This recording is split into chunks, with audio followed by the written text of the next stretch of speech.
बाद ज्ञानी कहते हैं कि संसार से विरक्त हो जाओ। अगर संसार से विरक्त हो जाओगे, क्योंकि हम जिस जगह पर बैठ करके परमात्मा को खोज रहे हैं वो जगह परमात्मा को प्राप्त करने के लिए प्रयुक्त नहीं है। हमें एक स्टेप आगे बढ़ना होगा। पंजाबी में कहते हैं कि धन धन राजा जनक है, जिन सिमरण कियो विवेक, एक घड़ी के सिमरने लख पापी तरे अनेक। हम लोग ऐसा विचार कर लेते हैं कि जैसे जनक ने प्राप्त कर लिया वैसे हम भी प्राप्त कर लेंगे। तो क्या हुआ कि एक बार वेद व्यास के बेटे, जिनका नाम शुकदेव है, उनको गुरु करना था। और वेद व्यास कहते हैं कि भैया अगर तुम्हें गुरु करना हो तो तुम जनक के पास जाओ। अगर तुम बोध को प्राप्त करना चाहते हो तो राजा जनक के पास जाकर के सीखो कुछ। शुकदेव अपने मन में विचार करता है, कहता है कि मैं एक विरक्त महात्मा और जनक एक सिंहासन पर बैठा हुआ एक व्यक्ति, एक राजा जो सभी कामों में व्यस्त है, न्याय भी देता है, लोगों से बातचीत भी करता है, शस्त्र भी उठाता है, सब कुछ काम धंधे करता है, और मैं विरक्त आदमी, मैं उसके पास कैसे जाऊं? लेकिन फिर भी पिता की आज्ञा है, जाना चाहिए, देखना चाहिए। अगर वेद व्यास कहते हैं तो कुछ राज होगा। शुकदेव ऐसा मन में विचार करके कहता है कि ये मेरे को क्या सिखाएंगे। ऐसा मन में विचार करके जनक के पास जाता है। जनक के पास पहुंचा तो जनक,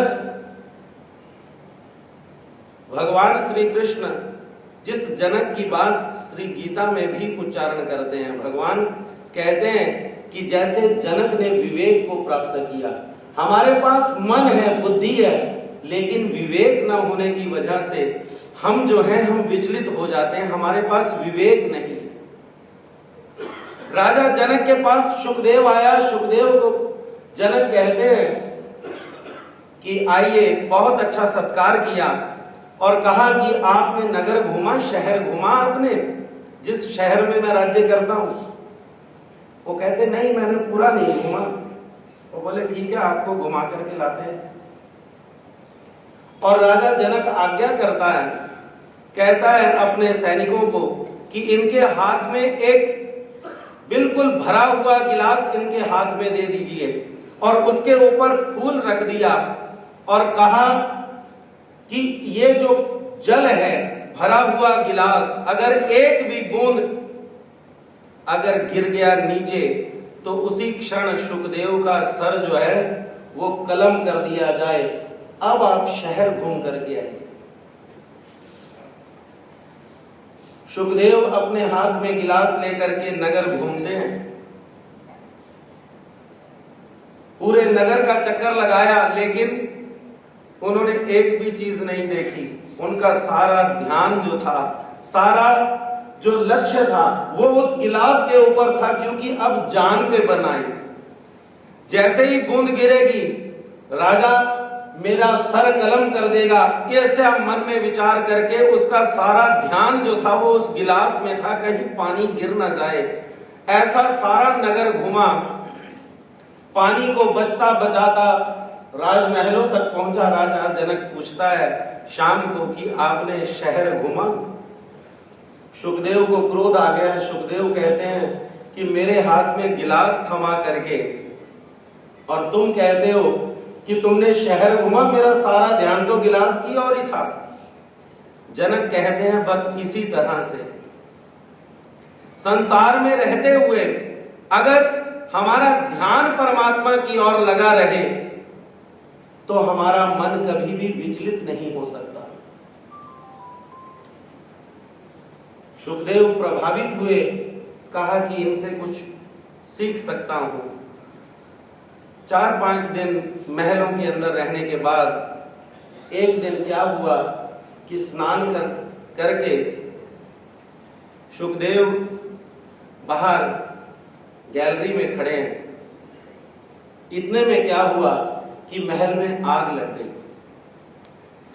और राजा जनक सामने खड़ा देख उस महल को हंस रहा है।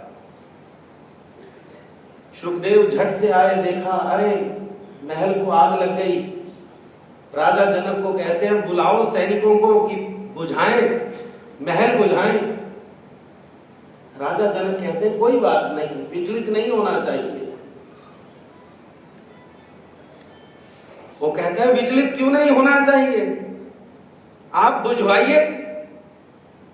राजा जनक कहता है कोई बात नहीं, बुझाते हैं, आदमी बुलाते हैं। वो कहता है कि नहीं नहीं जल्दी बुझवाओ। राजा जनक उससे कारण पूछते हैं, कहते हैं क्या बात हुई तेरे, मेरा महल है, लाखों करोड़ों रुपए अगर जलेंगे तो वो मेरे जलेंगे, लेकिन तेरा क्या जलता है, तेरा क्या क्या क्या जा रहा है। शुकदेव कहता है कि मैंने स्नान करके अपना एक कपड़ा जो है वो सूखने के लिए डाला हुआ है, जल्दी बुझवाओ नहीं तो वो मेरा कपड़ा भी जल जाएगा। राजा जनक कहते हैं कि बस यही तुम्हारी स्थिति जो है, जब तक हमारी स्थिति एक स्थिर नहीं होती। और भगवान श्री कृष्ण गीता में उसे स्थित प्रज्ञ की परिभाषा बतलाते हुए अर्जुन को कहते हैं कि जो स्थित प्रज्ञ पुरुष है अर्जुन, उसकी परिभाषा यही है कि वो प्रत्येक स्थिति में स्थिर रहता है। लेकिन जैसे जैसे युगों का प्रभाव आता है उसी उसी तरह से आदमी की सोच और आदमी का विचार भी बदलता जाता है। हमारा जन्म ऐसे हीन युग में हुआ कि जिस हीन युग में पहले से ही अनेक प्रकार के प्रसाधन जो हैं वो हमारे को विचलित करते हैं। इसीलिए हमारे साधनदाता भगवान श्री चक्रधर स्वामी जी ने अगर मुक्ति का प्रथम मार्ग बतलाया तो वो बतलाया संन्यास, वो बतलाया त्याग, कि जब तक तुम वस्तुओं का त्याग नहीं करते तुम तब तक सुखी नहीं हो सकते, तुम तब तक उस आनंद को अनुभव नहीं कर सकते। जैसे उस व्यक्ति ने मन में विचार किया, कहा कि मैं संसार को भी पाऊं और भगवान को भी पाऊं। मन थोड़ा सा भगवान की तरफ भी है, मन थोड़ा सा संसार की तरफ भी है, मन थोड़ा सा रिश्तेदारों की तरफ भी है। भगवान श्री चक्रधर प्रभु हमारा संपूर्ण तन मन और धन ये तीनों ही लेना चाहते हैं। इसीलिए भगवान त्याग की बात सर्वप्रथम करते हैं। भगवान कहते हैं कि त्याग जब तक अपने जीवन में नहीं आता तब तक हमारा जीवन सुधर नहीं सकता। महदाइसा एक ऐसा ही पात्र जिस पात्र के मन में ऐसा विचार है, जो रिश्ते में नागदेव की चाचा की लड़की है और तीनों ही माताएं, नागदेव की माता जिनका नाम अबाइसा, नागदेव की बहन जिसका नाम उमाइसा और उमाइसा के साथ महदाइसा, ये तीन माताएं रामसगांव नाम के क्षेत्र में अपना वहां पर उन्होंने क्षेत्र संन्यास लिया हुआ है। वहां पर रह करके वो मासोपवास करती हैं और उन्हीं दिनों में वहां पर उनकी भेंट दादोस के साथ होती है। दादोस जो भगवान के पास अर्थार्थी संबंध से आते हैं, जब जब उनको जरूरत होती है तब तब वो भगवान के पास आते हैं। और आदमी कई बार कीर्ति के वशीभूत होकर के अनेक क्रियाएं जो हैं वो करता है। वो ऐसा सोचता है कि शायद इन क्रियाओं से मुझसे परमात्मा जो है वो प्रसन्न हो जाएगा, लेकिन मन में ऐसा विचार भी रखता है कि मेरा नाम हो। इसलिए भगवान श्री दत्तात्रेय प्रभु यदुराजा को कहते हैं कि यदुराजा, मैंने 24 गुरुओं में से सबसे एक गुरु हवा को भी माना, मैंने वायु को अपना गुरु माना।